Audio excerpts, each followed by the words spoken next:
بسم الله الرحمن الرحيم ان اللہ وملائکتہ یصلون علی النبی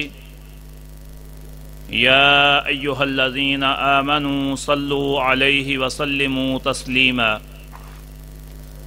جو جاگتے ہیں وہ درود پاک پڑھ لیں، جو سوئے ہوئے ہیں ان پہ لیے انا للہ پڑھ لیں۔ اللہم صلی علی محمد وعلی آل محمد کما صلیت علی ابراہیم وعلی آل ابراہیم انک حمید مجید۔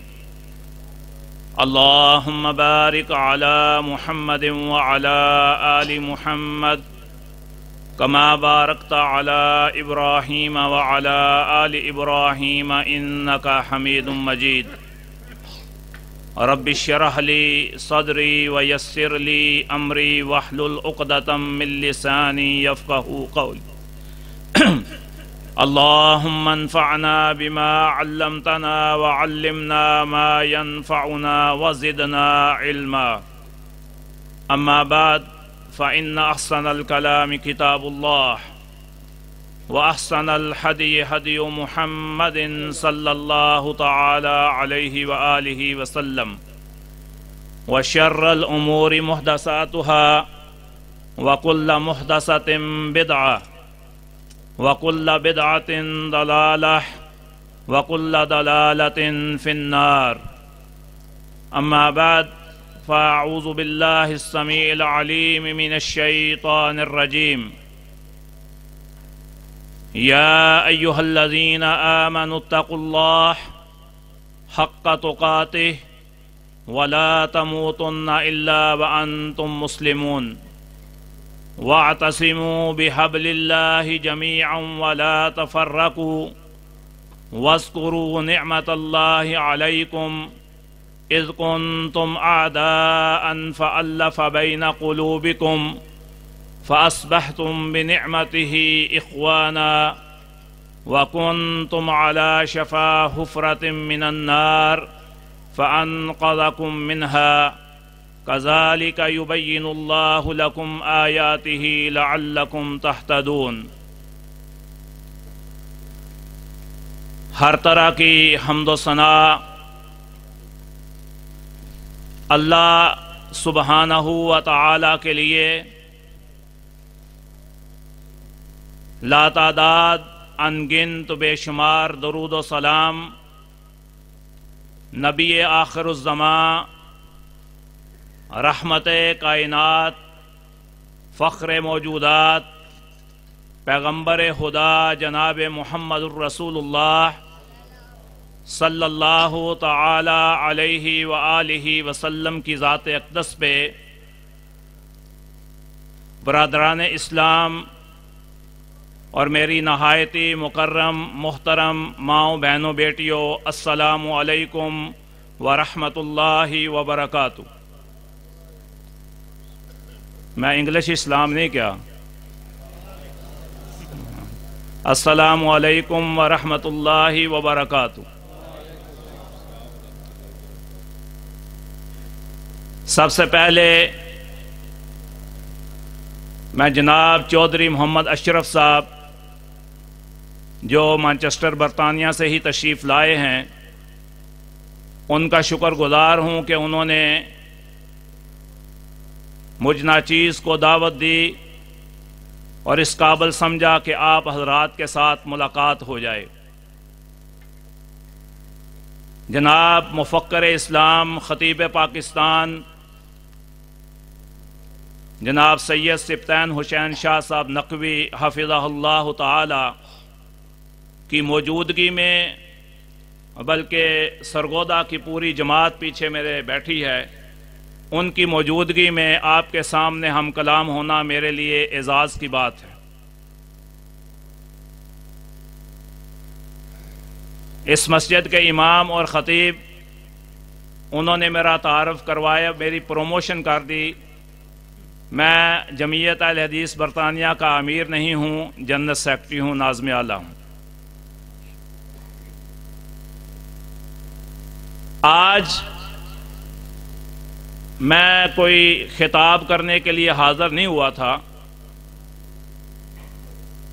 صرف خواہش یہ تھی کہ آپ حضرات سے ملاقات ہو۔ چودھری صاحب نے جو دعوت دی تھی اس دعوت کو قبول کیا اور یہاں حاضر ہوئے۔ میں نے آپ حضرات کے سامنے جو آیت کریمہ تلاوت کی ہے یہ آپ نے مجھ سے پہلے بھی سنی ہے، اور آپ اکثر جمعہ کے خطبہ میں، دوسرے خطابات میں، اور کم از کم نکاح کے موقع پر یہ آیت ضرور سنتے ہیں۔ میرے بھائیوں، دوستوں، بزرگوں، جب یہ آیت پڑھی جاتی ہے تو اس میں وَاعْتَصِمُوا بِحَبْلِ اللَّهِ جَمِيعًا وَلَا تَفَرَّقُوا جب پڑھا جاتا ہے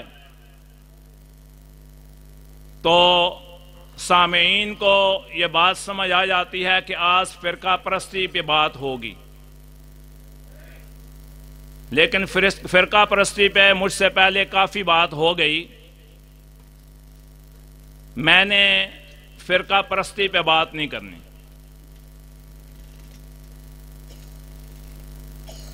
ہم جب پوری دنیا میں نظر دوڑاتے ہیں، ملک پاکستان کے حالات ہوں، ہمارے پڑوس ملک افغانستان کے حالات ہوں، برما کے مسلمانوں کے حالات ہوں، روہنگین مسلمانوں کو جس طرح ذبح کر دیا گیا، ہماری ماؤں بہنوں بیٹیوں کی عصمتوں سے کھیلا گیا،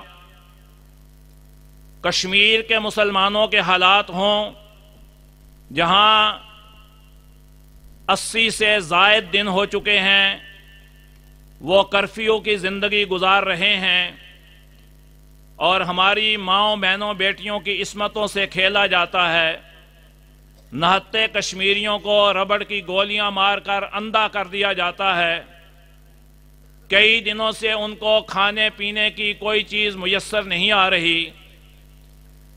اسی طرح ہم لیبیا کے مسلمانوں کا حال دیکھیں تو ان کی اینٹ سے اینٹ بجا کر اس ملک کا ستیہ ناش کر دیا گیا۔ ہم جب شام کے مسلمانوں کے حالات دیکھتے ہیں، وہاں ہمارے مقدس مقامات کو، مساجد کو شہید کر دیا گیا، اور اہل سنت والجماعت کے مسلمانوں کے ساتھ خون کی ہولی کھیلی جا رہی ہے۔ یہ الفاظ میں جو بیان کیا جا رہا ہے بہت کم ہے۔ جب اس کی ہم اصل تصویر میڈیا پہ دیکھیں، اگر میڈیا دکھائے تو پھر ہم دیکھیں کہ ہمارے مسلمانوں کے ساتھ کیا سلوک ہو رہا ہے۔ اس کی وجہ کیا ہے؟ یہ ہمارے ساتھ ہی کیوں ہوتا ہے؟ نبی رحمت صلی اللہ علیہ وسلم نے یہ بات ارشاد فرمائی تھی کہ ایک وقت آئے گا کہ کفار مسلمانوں پر ایسے چڑھ دوڑیں گے جیسے بھوکا دسترخوان پر حملہ کر دیتا ہے۔ صحابہ اکرام رضوان اللہ تعالی علیہم اجمعین نے پوچھا، اے اللہ کے رسول صلی اللہ علیہ وسلم، کیا اس وقت مسلمانوں کی تعداد تھوڑی ہوگی؟ فرمایا نہیں، مسلمانوں کی تعداد آج سے کہیں زیادہ ہوگی، مسلمان تعداد میں بھی زیادہ ہوں گے، مسلمانوں کے ممالک بھی زیادہ ہوں گے، مسلمانوں کے پاس اسلحہ بھی لا تعداد ہوگا، مسلمانوں کے پاس دولت بھی بے حساب ہوگی۔ ان تمام چیزیں ہونے کے باوجود ان میں وہن آ جائے گا۔ عرض کیے اللہ کے رسول صلی اللہ علیہ وسلم، مل وہن یا رسول اللہ صلی اللہ علیہ وسلم، اے اللہ کے رسول صلی اللہ علیہ وسلم بتائیے وہن کیا ہوتا ہے؟ فرمایا حب الدنیا و کراہیت الموت، مسلمانوں میں دنیا کی محبت غالب آ جائے گی اور یہ موت سے ڈرنے لگیں گے۔ آج ہمارے حکمران بھی، ہمارے مذہبی لیڈر بھی، ہمارے ایم پیز اور ایم این بھی جو لبرل ہونے کا دعویٰ کرتے ہیں، اصل میں یہ ڈرتے ہیں موت سے۔ لیکن یاد رکھیں، چند مرغیاں جب ایک ڈڑبے میں ہوتی ہیں، مرغی بیچنے والا جب ایک کو نکال کے ذبح کرتا ہے، دوسری تھوڑا دیر شور کرتی ہیں، وہ سمجھتی ہیں کہ ہماری جان بچ گئی، لیکن چند لمحے بعد دوسرے کا نمبر آ جاتا ہے۔ آج ہماری حالت بھی یہی ہے، ہم چند ریلیاں نکال کر، چند جلسے اور جلوس کر کے، یا جمعے کے جمعے جو ہے وہ چند کسی جگہ پر پریس کلب کے سامنے کھڑے ہو کے اپنے ہی ملک میں احتجاج کر کے یہ سمجھتے ہیں کہ ہم نے کشمیریوں کے ساتھ نبھانے کا حق ادا کر دیا۔ لیکن یہ ہماری خواب خیالی ہے۔ بات عرض کرنے کا مقصد یہ ہے، ماشاءاللہ نعرہ تکبیر، جانشین یزدانی حضرت مولانا قاری حنیف ربانی، نعرہ تکبیر، عظمت مصطفیٰ قاری محمد حنیف ربانی صاحب۔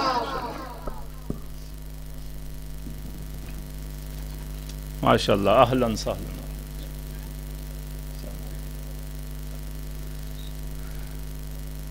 میری تقریر ختم ہونے کا وقت آ گیا، وہ اس لیے کہ میں نے شیر ربانی مولانا محمد حنیف ربانی صاحب کو گزارش کی تھی کہ آپ نے یہاں ضرور پہنچنا ہے، اور الحمدللہ انہوں نے وعدہ وفا کیا۔ آج ان کا پروگرام لئیے میں تھا، وہاں سے خطاب کر کے شیخ یہاں تشریف لائے ہیں۔ اللہ تعالیٰ ان کے علم و عمل میں برکت عطا فرمائے اور ان کو صحت والی لمبی زندگی عطا فرمائے۔ میں عرض یہ کر رہا تھا کہ آج امت مسلمہ کو، آپ کسی بھی مسلک کو فالو کرنے والے ہیں، لیکن آپ، میری اپنی ایک رائے ہے، اپنے مسلک کی بھرپور دعوت دیں، اپنے مسلک پہ بھرپور عمل کریں، لیکن آج ہمیں جتنی اتحاد و اتفاق کی ضرورت ہے، ہمیں ایک ہی صف میں کھڑے ہو گئے محمود و ایاز، نہ کوئی بندہ رہا نہ کوئی بندہ نواز، بندہ و صاحب و محتاج و غنی ایک ہوئے، تیری درگاہ میں پہنچے تو سبھی ایک ہوئے، ہم سب نے ایک بننا ہے۔ جب تک ہم ایک نہیں بنیں گے، جیسے میں نے عرض کیا کہ ایک ایک کر کے مرغی کو ذبح کر دیا جاتا ہے، اسی طرح نبی کریم صلی اللہ علیہ وسلم کے فرمان کے مطابق کفار ہم پر اسی طرح حملہ آور ہوتے رہیں گے، ہوتے رہیں گے، ہوتے رہیں گے۔ ہمیں چاہیے کہ جہاں ہم قرآن و سنت کی دعوت دیتے ہیں، مسلک اہل حدیث پاسے کا سونا ہے، اس میں کوئی شک نہیں، لیکن ہمیں اسلوب بھی، ہمیں طریقہ بھی، دعوت کار کا طریقہ وہی اپنانا ہوگا جو ہمارے ہادی، ہمارے مرشد، رحمت عالم، فخر کائنات جناب محمد رسول اللہ صلی اللہ علیہ وسلم نے اپنایا، اور قرآن حکیم میں اللہ تعالیٰ نے فرمایا ادعو الی سبیل ربک بالحکمہ والموعظۃ الحسنہ۔ آج ہم میں حکمت ختم ہو گئی، اللہ ماشاءاللہ۔ آج ہمارے اندر وہ طریقہ باقی نہیں رہا جو طریقہ صحابہ کرام کا دعوت دینے کا تھا، جو نبی کریم صلی اللہ علیہ وسلم کا تھا۔ لہذا میں ادب کے ساتھ، نہایت ادب کے ساتھ یہ گزارش کروں گا، ما اہل حدیثیم دغرا نشناسیم، بر قول نبی چون چرا نشناسیم، لیکن اہل حدیث ہونے کا ثبوت یہ دیں، ہمارے سٹیج سے وہی طریقہ اپنایا جائے جو طریقہ جناب محمد رسول اللہ صلی اللہ علیہ وسلم کا تھا، جو طریقہ صحابہ کرام کا تھا، ہم اس طریقے کے ساتھ لوگوں کو دعوت دیں، انشاءاللہ اس میں فائدہ زیادہ ہوگا۔ دوسری بات میں نے جو عرض کرنی تھی، آج دنیا میں بے شمار فتنے ہیں، کہیں بے حیائی کا فتنہ ہے، کہیں فحاشی کا فتنہ ہے، رقص و سرود کی محفلوں کا فتنہ ہے، بے حجابی کا فتنہ ہے، اور ایک سب سے بڑا فتنہ جو ہے وہ کیا ہے؟ Social media. سب سے بڑا فتنہ یہ ہے، اور میں نے پاکستان میں آ کے دیکھا کہ یو کے میں یا دوسرے ممالک میں بھی بچوں کے پاس بھی اتنے فون نہیں ہیں جتنے یہاں ہیں۔ ریڑی بانوں کے پاس بھی فون، کیلے بیچنے والے بھی اسپیکر لگایا ہوا، خود سویا ہوا کرسی رکھ کے کیلے بیچ رہا ہے، موبائل پہ وہ ایپ جو ہے وہ ڈاؤن لوڈ ہوئی ہے، وہ چل رہا ہے اس کا میسج۔ یہ سب سے بڑا فتنہ ہے۔ اسی کے ذریعے بے حیائی بھی پھیل رہی ہے، اسی کے ذریعے فحاشی بھی پھیل رہی ہے، اسی کے ذریعے ننگی فلمیں بھی چل رہی ہیں، اسی کے ذریعے بے حیائی کے ڈرامے بھی چل رہے ہیں، اور اسی کے ذریعے نوجوان لڑکیاں نعوذ باللہ گھروں سے بھاگ رہی ہیں اور غیر محرموں کے ساتھ اپنی جو ہیں دوستیاں بنا رہی ہیں۔ ایسے ہے یا نہیں؟ چائنا سے ایکسپورٹ ہوتا ہے مال، یہاں کے شادیاں ہوتی ہیں، پھر پتہ نہیں کیا کیا ہوتا ہے۔ یہ ہے یہ وہ چیز۔ سائنسدانوں نے تحقیق کر کے یہ بتایا ہے کہ ایک آدمی ایوریج 24 گھنٹوں میں سے 6 گھنٹے موبائل یوز کرتا ہے۔ 24 گھنٹوں میں سے، اور سوتے کتنے گھنٹے ہیں آپ؟ 8 گھنٹے 7 گھنٹے منیمم، 12 گھنٹے بھی کئی سوتے ہیں ماشاءاللہ، بچہ کہہ رہے ہیں ماشاءاللہ، چلو 8 ہی لگا لیتے ہیں، 8 اور 6 14 گھنٹے، باقی رہ گئے 10 گھنٹے۔ 10 گھنٹے میں سے آپ نے کام بھی کرنا ہے۔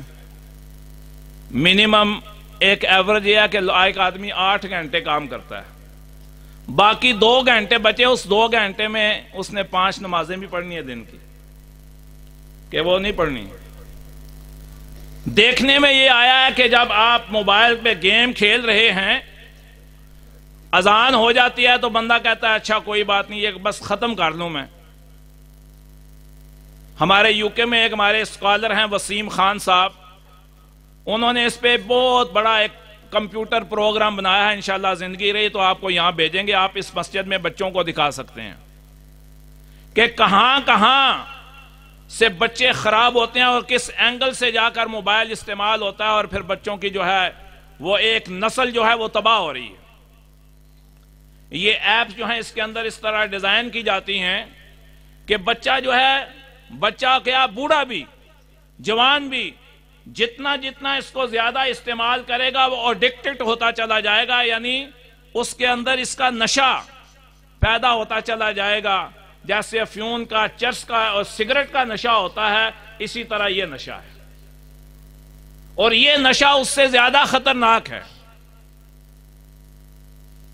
ایک انسان سوتا ہے، سونے کے بعد جب اٹھتا ہے نا تو بعض دفعہ اس کو سونے کے بعد کے اٹھنے کی دعا تو بھول جاتی ہے، سائیڈ پہ موبائل پڑا ہو فوراً اٹھ کے موبائل آن کرتا ہے، دیکھتا ہے کہ کوئی میسج تو نہیں آیا ہوا، منہ ہاتھ بھی نہیں دھوتا، وضو بھی نہیں کرتا۔ یہ ہے وہ ایڈکشن، یہ ہے وہ نشہ جو ہمارے خون میں سرایت کر گیا ہے۔ اور دوسرا ایک سا نقصان یہ ہے کہ آپ جتنا اس کو زیادہ یوز کریں گے اتنا آپ کا حافظہ کمزور ہوتا چلا جائے گا، آپ کے بچے ذہین نہیں رہیں گے۔ بعض دفعہ آپ نے بچوں کا فون دیا ہوتا ہے نا، اور کوئی چیز آپ کو سمجھ نہیں آ رہی تو آپ بچے کو دیتے ہیں، بچہ فوراً کر کے آپ کو دے دیتا ہے، لو ابو جان میں نے کر دیا۔ ہم بڑے خوش ہوتے ہیں، ماشاءاللہ بچہ کافی ذہین ہے، اس نے تو منٹ میں یہ کام کر دیا۔ یہ اصل میں ذہانت نہیں ہے، یہ ایک ہنر ہے، وہ اس کو کر لیتا ہے، لیکن آہستہ آہستہ کیا ہوتا ہے